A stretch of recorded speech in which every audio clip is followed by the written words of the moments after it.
Greetings and bienvenue, midnight crew. Thank you for returning to this broadcast, and welcome to new viewers joining us for the first time. If you like a video, then feel free to subscribe. Was gonna start my own thread, but saw this one and figured I'd piggyback. Not sure how long this will be, and I don't care if you find it fake and fey, or boring, or stupid. Gonna post regardless because I haven't had much chance to think about it till recently and I wanna try to remember everything that happened. Here goes. Last summer. Started seeing shadow people regularly. I only saw them in one specific place, warehouse district part of town. This coincided with a series of dreams that I had between May and August. Dreams were not related to the shadow people, but the two things coincided with each other. Stopped seeing the shadow people as soon as I stopped having the dreams. Around this time I kept hearing a weird noise in my house, like a whistle, not human, sounded like an instrument. It always came from different parts of the house, and I thought it was squeaky pipes or something. I wanted to get pipes checked out because of this, but I was going through a lot of shit at the time and never got around to it. The whistling also stopped around the same time the dream stopped. This next thing will sound utterly dumb, but during the summer I couldn't keep any of my doors closed. I had trouble closing them and doors that I had closed would be open later. I'm gonna go into detail on all of this stuff by the way.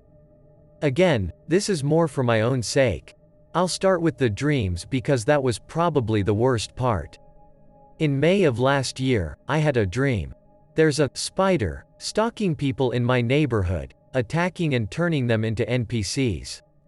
This thing didn't even look like a spider, more like a person with long legs, but I called it a spider in my dreams. I'm the only one who noticed it. Nobody believed me when I brought it up. I woke up from this dream in a cold sweat, literally shaking in sweat-soaked blankets. After this I keep dreaming about spiders and spiderwebs. Happened all summer, getting progressively worse, more frequent, more intense, etc. As the dreams got worse, I started to develop anger problems. I know lack of sleep can do this. I think the dreams were disrupting my sleep, but I became irrationally angry. Example. I have an acoustic guitar. My dad got it for me for my 16th birthday. It was my first guitar. I grew up poor, so this meant a lot to me. Last summer, I got so mad that I smashed my beloved guitar against a wall. The reason? I couldn't get my fitted sheet off my bed to do laundry. So I exploded, picked up my guitar and shattered the body. Goodbye guitar. The whole thing felt like an out-of-body experience, like I was watching myself getting angry, thinking, what the hell are you even mad about? I was flipping out like this a lot, too. After this happened, maybe 2 days later, I was in my kitchen. The door there leads to my back patio and I heard someone out there talking. Sounded like two voices. I got pissed at this and walked out. Nobody there. Stood there for a second wondering where the voices came from. The neighborhood was totally quiet. While I was out there, the porch light, which was on, got dim, slowly, like something gradually fell over the bulb and was obscuring the light. I assumed some dust or other junk had landed on the bulb. I looked at it, but it looked normal. Pull the bulb off and inspect it. Looked clean, replaced it. The shadow was gone. Later, I would start seeing shadow people regularly, not at my house though. Eventually I found that the only thing that helped my anger was going for long walks. Luckily, there's a nature trail, actually a biking trail, but it's all lined with trees and bushes, that goes from my house to this coffee shop half an hour away. Got in the habit of waking up early and walking to the coffee shop. Part of the trail cuts through this portion of the warehouse district, most of which has been bought up by developers but hasn't been turned into anything yet, so it's always the most isolated part of the walk. Even during the day, there was never anybody in that area. I walked through it every day just before sunrise. I started seeing movement in my peripheral vision, but since it was always still dark at that time I assumed it was my imagination. But because I was seeing them so often, I eventually figured I was seeing strays. Started trying to spot them as they darted from tree to tree. It became apparent that whatever I was seeing wasn't really there. If I turned my head to look, the strays would disappear. I learned that if I just glanced out of the corner of my eyes without turning my head I could make them out more clearly.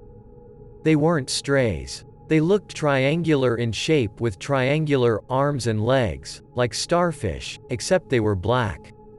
I don't know why, but I got the impression that whatever they were playing with me. Since they didn't seem harmful, I just sort of started ignoring them. I know that sounds weird, but I was going through a lot of personal things at the time.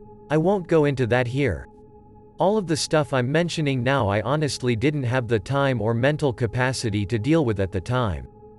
This kind of changed once two of the starfish things actually passed by in front of me. I realized, holy shit, I'm seriously going schizo. Like usual, I was walking to the coffee shop. It was like 6:30 a.m., almost sunrise. I passed through the warehouse district, ignoring the starfish like always, deep in thought about some major shit I was dealing with. But then the movement in my peripheral vision got really erratic and I got chills. Then two of the starfish darted across the trail right in front of me. It was still kinda dark, but there was enough light that I could see they were translucent. At first, like always, I had this sense that the things were just kinda playing with me. But then I thought, fuck, maybe I'm going nuts. I didn't actually think I was seeing spirits, I just assumed it was all the stress taking a toll on me. But that wasn't any comfort because I was still seeing shit. I started thinking about my irrational anger and realized I probably needed a mini vacation. Took the rest of the day off and just walked around town. Arrived back home early that afternoon and crashed. Didn't wake up around early evening. Was gonna share some pics from this biking trail. I was sure I had pics from the warehouse district portion of it, but I guess not.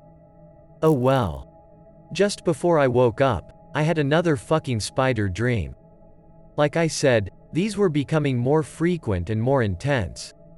I almost always woke up from these dreams with intense anxiety. In this dream, a spider with a woman's face was making a web. For your information, I have this walkway that leads from my back patio to my front gate. Years ago I built a little makeshift pergola above the walkway. Spiders build their webs there all the time. Anyway, in my dream the woman, spider is building its web under my pergola. The woman's eyes are but her mouth is moving. She's talking while the spider body weaves the web. The face says a bunch of shit that I can't remember. Then I woke up. Panicking as usual. I decide to get up and make dinner to get my mind off the dream. Most nights, after dinner, I take out the trash. I keep the bin right near the front gate, where the pergola is, so I have to walk through there to take out trash in the bin. Like I said, spiders always build their webs there, especially at dusk. I used to walk into them all the time at first, so I got in the habit of checking the pergola before taking out the trash. So I did this. Then I finished dinner. 10 minutes later, I'm taking out the trash. Walk onto the walkway, under the pergola. Then bam, I walked into the biggest spider web I've ever seen. It's dense too, it feels almost like I walked through a patch of wool. I instantly think, fuck, whatever spider made this web has got to be huge. So I drop the bag and backpedal onto my patio, slapping at my hair and shoulders thinking the spider's on me. Then I start pulling the webbing off of me. It's fucking everywhere, my face, my neck, my shoulders, my hair. It's impossible to get it all off, so eventually I just strip, leave my clothes out there, and go take a shower. That's when I started thinking. I had just checked the pergola. There was nothing there. How did that massive spider web get there? I still have no fucking clue. That's pretty much it, I think, except for the doors not closing, but honestly there's not much more to that. Every time I tried to close a door I felt resistance. If I tried to slam a door, it felt like there was a gust of air holding it open. I know that this can happen when the AC is on, but this always happened whether it was on or not. One time I got pissed and pushed a door closed really hard. I heard it click into place. Then I heard it click again and watched it open in my face. Anyway, at some point the dream stopped, and everything else did too. Haven't heard that weird whistling. Haven't seen those starfish things. Everything's back to normal. If anyone has any idea what the fuck was going on with me, I'd be interested in hearing it. I've had a few paranormal or just strange experiences in my life. A couple I mentioned before, but those were nothing like the other stuff I've seen. Like I mentioned before, one night on guard, myself and about 10 other guys saw a TR-3B fly overhead. Mostly uneventful. No one believed us, of course. Got made fun of for years afterward. Still waiting on my apologies from fuckheads after the Pentagon confirmed the UFO reports. In 2005 I was deployed to a shithole called Tal Afar in northern Iraq. It was the worst year of my life for a lot of reasons, but one thing that stands out and still creeps out the guys remaining who were there. Big bad infantry dude carrying a machine gun. First deployment. Shit has been hairy from the get-go the last 5 or more months. Some convoy from another unit that had gone through our area of operations hit an IED, improvised explosive device. No one was seriously hurt, but it was the 82nd Airborne. Dunno what your experience with them might be, but they were shredded ass in combat. Probably because their first sergeant was a hothead we could regularly hear screaming at people over the radio when they were in the area. The story I had was that after they hit that IED, their battalion commander rolled into our base and chewed the fuck out of my company commander with our battery commander on speaker. As penance, 82nd Airborne Dick demands we clear the whole fucking neighborhood. House to house, field to field, and find every bomb maker and material we can find. No shit. PNG, what do you think our mission kinda is? No, I want you to do your whole year's mission in the next 2 weeks before I have to escort another VIP through your fucking area of operations. Reportedly, our battery commander tells him to ease off a bit and will only send us on this change of mission if it gets approved from Task Force Command and they supply equal manpower and logistics. 82nd Dick agrees, says he will make the call himself. Mission is planned out over the next 4 days while the 82nd send a matching force to our own, a single fucking infantry company. Starring First Sergeant Hothead, who was referred to as call sign Red 7. This is just tertiary details to explain the shit that led to us clearing like 1,500 structures in 3 weeks, going in 18 to 24-hour shifts jointly with the 82nd. Day 5 of clearing a neighborhood called Basserti, pronounced Bicardi I think, that's what we called it. Late into the night, probably close to 3 a.m. In the nice, fancy section of town with big houses that have big-ass courtyards. My squad and an 82nd squad teamed up for house clearing, what we call a soft knock, where you try to make as little noise as possible and just move through the night. We cut the power to several blocks for this. A few houses in the 82nd are getting loud and just doing what they want. Real professional. They notice a red handprint above the entryway to one of the courtyards to a house, which also has a red handprint above the door. They say it means the Mahdi are in there. They use this hand thing to mark their safe houses. What? No one ever said that, and this is our area of operations. We've never seen this anywhere else in the area. We use bolt cutters to make entry into the courtyard. I can't get the door open though. The biggest dude from the 82nd says he's got it. grabs a big as fuck rock the size of my head, gets a running start and chucks it at this fucking door, making a noise almost as loud as if he had shot it. Dogs are barking everywhere and shit's coming over the radio about the noise. During all this shit, a couple of our guys have gone around back and come in through the back window and opened the door for us. What we find inside would have been easier to deal with if we had found someone shooting at us instead. Pic unrelated. Just some AK I found in a house out there another day. Upon entering the house, every fucking thing was burnt to shit. You couldn't tell from the outside at all. No smoke residue on windows or anything. But the whole fucking thing looked like it had been through a sustained burning, not just an explosion. Proceed to clear the house, but there is this overhanging feeling of dread I have.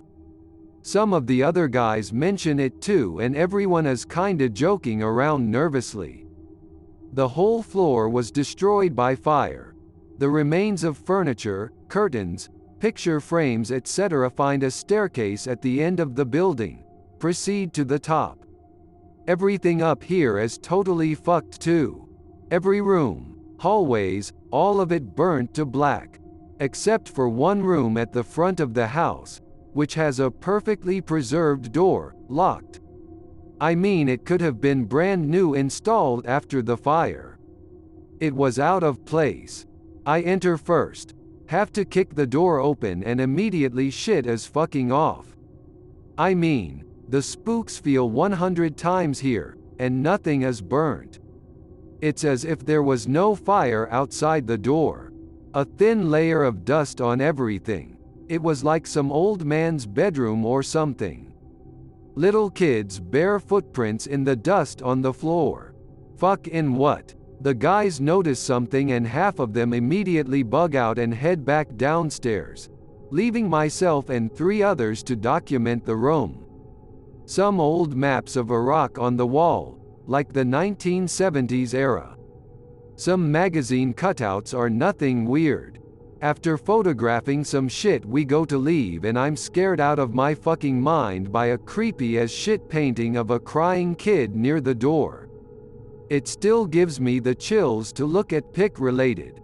This is why the dude's noped out.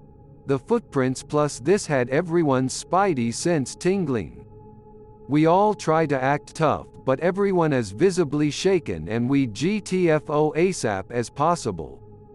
Continue on with deployment. Go home, etc. Many years later looking into spooky shits on YouTube when I find this. On the 4th of September 1985, a seemingly typically sensational article was published by The Sun, a popular British tabloid newspaper. It reported on a fire which had gutted the inside of a house. Yet, among the charred remains of furniture and personal possessions lay a painting which featured a young boy, tears streaming from his face at the centre. The portrait had remained unscathed even as the inferno melted the plaster from the walls around it. The homeowners, May and Ron Hall, condemned the child's image. It was almost as though his tears proved his guilt in starting the fire. In their mind, it was a cursed painting. Some of you may already know about it. I did not. And when I found this and looked a bit more into it, I shat another 200 pounds of bricks and contacted everyone I still knew who was there that night. Equal bricks were shat by all. I believe this may be one of those exact paintings in the series. I hope that you enjoyed tonight's broadcast. If you enjoyed tonight's story, then please subscribe to the channel as more green texts will appear daily. A new broadcast will appear when the clock strikes midnight Central Time.